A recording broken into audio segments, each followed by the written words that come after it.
adalah sebuah tindakan. Kira-kira seperti itu, Mbak. Nah, nggak tahu nanti mengaturnya bagaimana?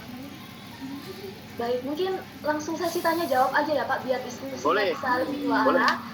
Baik, mungkin bagi para partisipan yang ingin bertanya kepada Bapak Zendi, bisa langsung mengirimkan chat di kolom chat dengan format nama underscore ingin bertanya. Apabila para partisipan juga ingin langsung on mic, juga boleh dengan cara raise hand agar saya bisa tahu untuk para partisipan yang ingin bertanya. Kemudian sudah ada beberapa pertanyaan Pak yang sudah masuk. Yang pertama ada Mas Gali ingin bertanya Pak, bagaimana pengalaman dari Pak Zendi kenapa bisa membuka bisnis kote saya Pak? Padahal kuliahnya kan dari teknik. Itu Pak, bagaimana Pak? Terima kasih. Oke, teman-teman.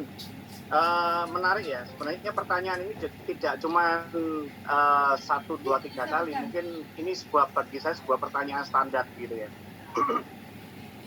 Pertanyaan standar yang hampir setiap, katakanlah mungkin hampir sekitar 95% orang akan bertanya hal itu. Pendidikanmu biar nopo, awakmu sinau apa, tapi saiki kok dadi duwe usaha kaya ngene iki piye karepe gitu ya. Nah, apa namanya, saya kalau mau flashback ke belakang bahwa sebenarnya yaitu tadi bahwa kita belajar itu saya pikir tidak hanya satu sisi di titik atau karena katakanlah poin engineering gitu ya atau teknik gitu kan, tapi kita belajar banyak hal. Tadi di awal saya sudah sampaikan. Nah, kalau ini temanya adalah entrepreneur, artinya kita bicara bagaimana sebenarnya atribut yang harus dimiliki oleh seorang entrepreneur, kira-kira begitu. Nah, dan itu harus perlu dibangun dan tidak dibangun hari demi hari, kira-kira seperti itu.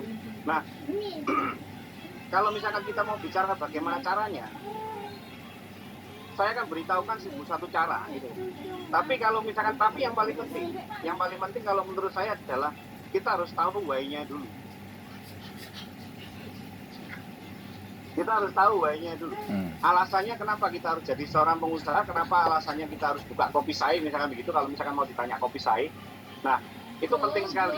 Kalau kita enggak tahu bagaimana apa alasan kita untuk kita mau bicara untuk apa kita mau menjadi sesuatu, itu saya pikir kita nggak akan pernah bicara sustainability gitu. Kita nggak akan pernah bicara jangka panjang. Kita hanya bicara bahwa yang penting saya punya kegiatan, saya punya aktivitas.